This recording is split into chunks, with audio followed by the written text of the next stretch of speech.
Salut les amis, dans cette nouvelle vidéo, je vous propose d'en apprendre un petit peu plus sur les 5 petits nouveaux qui font leur apparition dans le groupe France. Je vais vous parler un petit peu de leur parcours, de leur vie, histoire que vous les connaissiez un petit peu plus. Au passage, si vous voulez plus d'histoire, plus de contenu sur l'univers du rugby, n'hésitez pas à vous abonner. Ces 5 petits nouveaux, il s'agit donc du Toulousain Emmanuel Meafou, de 2 Toulonnais, le 3ème ligne Esteban Abadi, le 2ème ligne Mathias Alagaou, d'un Racingman, le demi-ouverture polyvalent, demi-mêlée, demi-ouverture Antoine Gibert, et du centre bordelais Nicolas Deporter. C'est nos 5 nouveaux qui viennent de découvrir les joies du 15 de France pour la première fois. On va commencer par un Toulonnais, le 3ème ligne Esteban Abadi. Bon, c'est peut-être pas le joueur qui a été le plus mis sous les projecteurs, hein. C'est un joueur qui a connu une médiatisation un petit peu moindre comparé à certains autres profils, mais qui n'est pas des moins intéressants parce que franchement, il fait un début de saison assez impressionnant avec le RCT. Et je vais vous raconter un petit peu son parcours. Il a 26 ans, il mesure 1m88 pour 100 kg, un gabarit plutôt... dans les normes, hein, en 3ème ligne. Il a été formé au Racing 92. Depuis qu'il a 12 ans en fait, il a été formé au Racing 92. Malgré ses nombreuses années au centre de formation, il a été très peu utilisé, hein. Passe de 4 ans de formation professionnelle. Il a joué, je crois, à peine 13 minutes avec l'effectif professionnel, ce qui fait pas beaucoup, qui lui a fait se poser les bonnes questions. Est-ce qu'il avait intérêt à rester au Racing 92? Donc il a décidé, du fait de ne pas être très utilisé par le Racing, de partir en Corrèze, au CA Brive, où là il a connu beaucoup plus de considération. Il a beaucoup porté l'effectif briviste malgré leur descente cette année en Pro D2. C'était un des rares joueurs de l'effectif qui est vraiment survolé comparé aux autres, et c'est ce qui l'a permis d'être opéré par Toulon et d'être signé du coup en 2023 au RCT. Il vient d'une famille de rugby, hein. Son père Geoffrey Abadi a joué notamment au Stade Français et au Racing 92, hein, où il a été champion d'ailleurs avec les 2 clubs. Son grand-père aussi a joué, il jouait talon dans le club de Groslay. En gros, il a vraiment baigné dans un univers rugby depuis sa tendre enfance, hein. Il a une carrière, on va dire, assez linéaire, hein, dans le sens qu'il n'a pas eu trop de couacs. Il a connu cependant une grosse blessure dans sa vie, qui l'a presque même remis en question sur sa capacité à pouvoir continuer le rugby. Il s'est fait une fracture de la vertèbre en 2021, qui l'a éloigné longtemps des terrains, mais depuis il est revenu au top de sa forme. J'ai trouvé une statistique sur lui, il a enchaîné 50 matchs consécutifs. C'est-à-dire que entre Brive et Toulon, il a enchaîné 50 feuilles de match en top 14 avec le Brive et avec Toulon, ce qui est assez impressionnant. Il n'y a pas beaucoup de joueurs qui ont une si grande régularité, hein, c'est-à-dire qu'il est performant tout le long.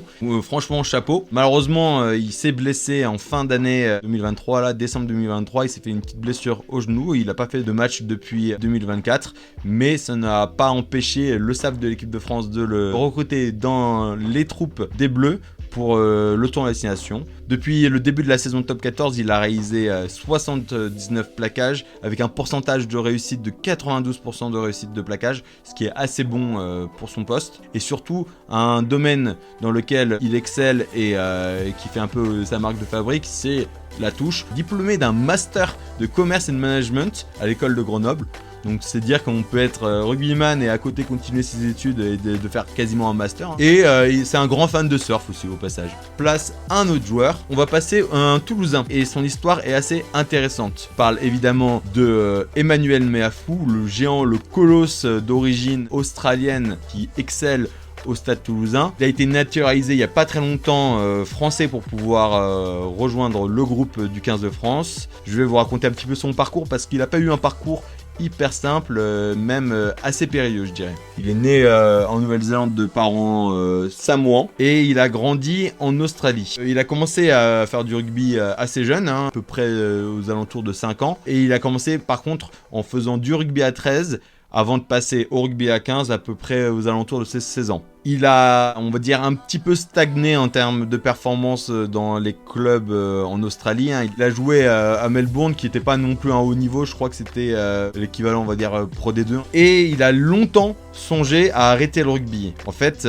en 2016, il perd l'envie de faire du rugby et même décide d'arrêter carrément une année de faire du rugby. On va dire, le facteur qui l'a fait recommencer, c'est de 1. Sa mère qui l'a un petit peu, pas forcé, mais vivement encouragé à reprendre le sport et notamment le rugby parce qu'il commençait à prendre pas mal de poids. Et il a suivi un de ses potes qui l'a encouragé à reprendre le rugby avec lui à Brisbane où il a finalement repris goût au sport et continué sa carrière en tant que junior. Il a commencé du coup dans l'équipe des Rebels, mais malgré tous ses efforts, il n'a jamais reçu de proposition de contrat professionnel du club. Il en est arrivé à un stade où il se remettait vraiment en question sur la pertinence qu'il avait à continuer le rugby. Il s'est même posé la question de partir jouer en NFL, c'est-à-dire au football américain. Un peu comme ce que Riz Ahmed vient de faire. Il y a une sorte de passerelle qui permet de passer de sport comme le rugby au football américain. Et il avait fait cette passerelle et il avait même reçu des retours plutôt positifs parce qu'il était potentiellement pris dans certaines équipes aux États-Unis. Il était sur le point de partir faire du football américain quand le Stade Toulousain, qui a reçu un peu une bouteille dans la mer, hein, c'était son agent qui avait balancé des vidéos de lui un peu partout, et le Stade Toulousain est tombé sur ces vidéos et lui ont proposé de rejoindre son centre de formation. Du coup, il rejoint le Stade Toulousain et depuis, il enchaîne les performances avec le Stade Toulousain. Il a connu plein de succès. Il a remporté une fois le Bouquet de Brennus, il est devenu une fois champion d'Europe en gagnant la Champions Cup. Un peu de jackpot, on va dire. Et c'est fou à quel point ça se joue à rien parce qu'il était vraiment à deux doigts d'arrêter le rugby pour commencer le football américain.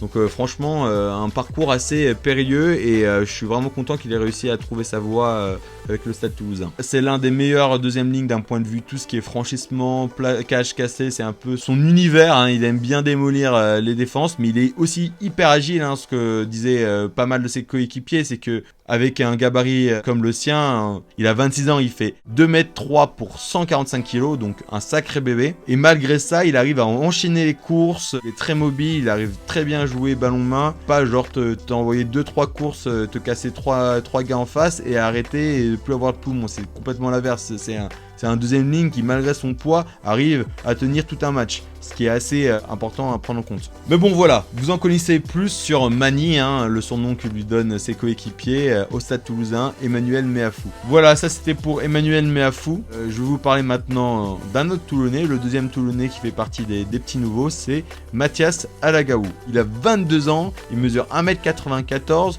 pour 113 kg. C'est important de préciser les 1,94 m parce que c'est vrai qu'au poste de deuxième ligne, c'est presque un petit deuxième ligne. C'est déjà immense. Hein.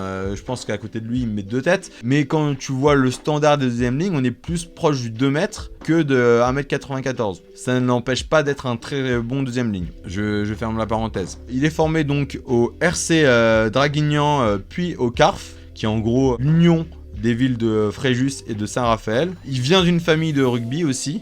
Donc son père, il a joué aussi à Draguignan, hein, son club de formation. En 2015, il rejoint le centre de formation du RCT avec les moins de 15 ans. Entre-temps, il a connu quelques sélections avec les U18 de l'équipe de France et avec les U20 développement de l'équipe de France. C'est un joueur qui a toujours excellé parmi les sections juniors. Hein. Beaucoup de grandes références au poste l'avaient déjà un petit peu remarqué. Il avait déjà prédit un grand avenir, hein. Je pense à Eben Chebes qui était au RCT, qui disait qu'il le voyait bien dans 2-3 ans jouer en équipe de France. Donc il avait plutôt le nez creux. Il a même été adoubé par Halloween Jones, la légende au poste de deuxième ligne, hein, certainement le deuxième ligne le plus expérimenté de tous les temps, qui lui, pareil, lui disait qu'il avait l'aura aussi pour devenir meneur d'hommes. À voir si un jour au RCT il s'impose aussi en tant que capitaine.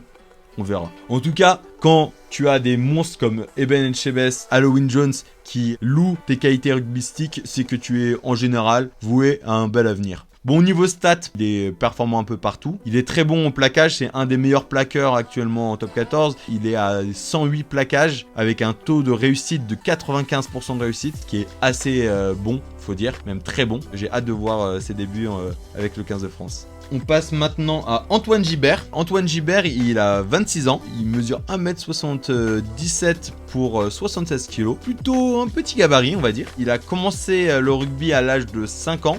Encouragé grandement par son grand-père qui avait fait du rugby lui aussi. Dès son plus jeune âge, il disait déjà que son rêve ultime c'était de devenir rugbyman professionnel, chose faite. Sa famille l'inscrit au club de l'ACBB. La petite anecdote, c'est que moi aussi, j'ai commencé le rugby à l'ACBB, pareil quand j'étais tout petit, à peu près dans le même âge. D'ailleurs, je me pose des questions parce que en y réfléchissant, il a quel âge? Il a 26 ans.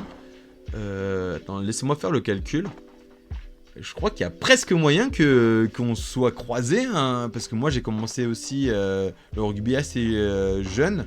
On est sur des tranches temporelles où il y a moyen qu'on soit croisés. Waouh! Je viens de m'en rendre compte là comme ça en direct avec vous. C'est trop drôle. Je viens de me rendre compte qu'en fait j'ai peut-être croisé Antoine Gibert quand j'étais petit. Du coup Antoine, si on s'est croisé, c'était moi le joueur qui au final est parti de la C2 parce que ça m'intéressait pas au début le rugby et au final je suis revenu dans le droit chemin. Je me suis mis à faire du rugby après dans un autre club.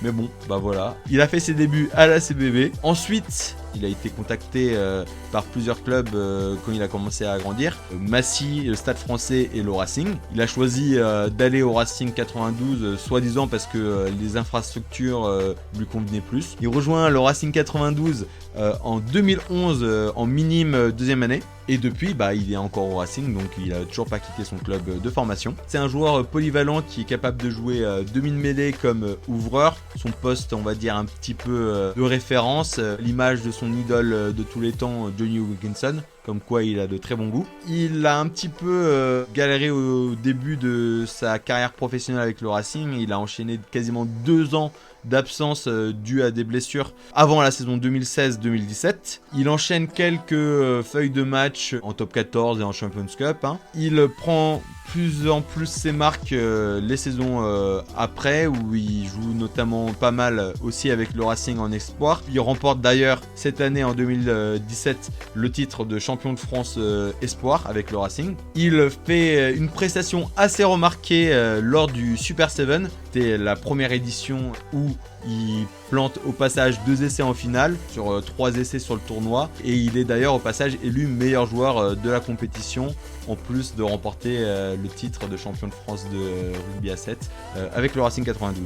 C'est un peu un des éléments qui l'a rendu un petit peu plus populaire aux yeux du grand public, on va dire. Depuis maintenant, il enchaîne les prestations avec le Racing 92 à tel point de devenir quasiment le demi d'ouverture titulaire du club.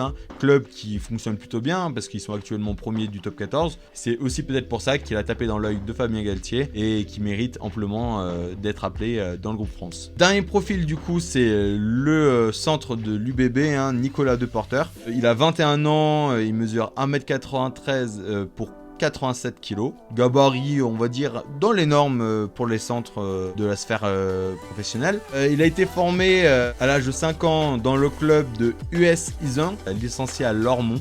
Ça doit être dans la région Aquitaine, je pense. Et il intègre les Ming du CA Bègles. Depuis 2016, il est dans le centre de formation de l'UBB, où il évolue au poste de centre, son poste de prédilection. On l'a beaucoup remarqué avec ses prestations avec les U20 de l'équipe de France. Il a été appelé à de nombreuses reprises dans cette équipe, dont il a été même plusieurs fois capitaine. Son premier match avec les Bleuets en 2022 fait un match exceptionnel face à l'Irlande, une grosse victoire où il marque son premier essai.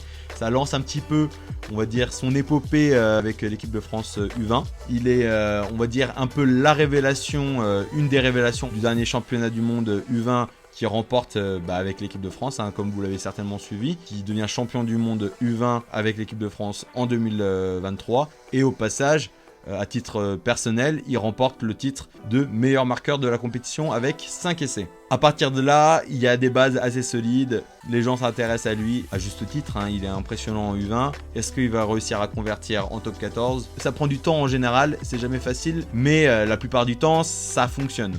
On voit beaucoup de joueurs qui ont été champions du monde U20, qui sont après maintenant des cadres, on va dire, établis en équipe de France. Ça va souvent dans la continuité, on va dire. Et pour le coup, lui, il a vachement transformé l'essai, hein, excusez-moi le jeu de mots, parce qu'il a été vachement utilisé par l'UBB et de manière assez efficace. Il a 11 titularisations depuis le début de la saison avec l'UBB, 3 essais inscrits.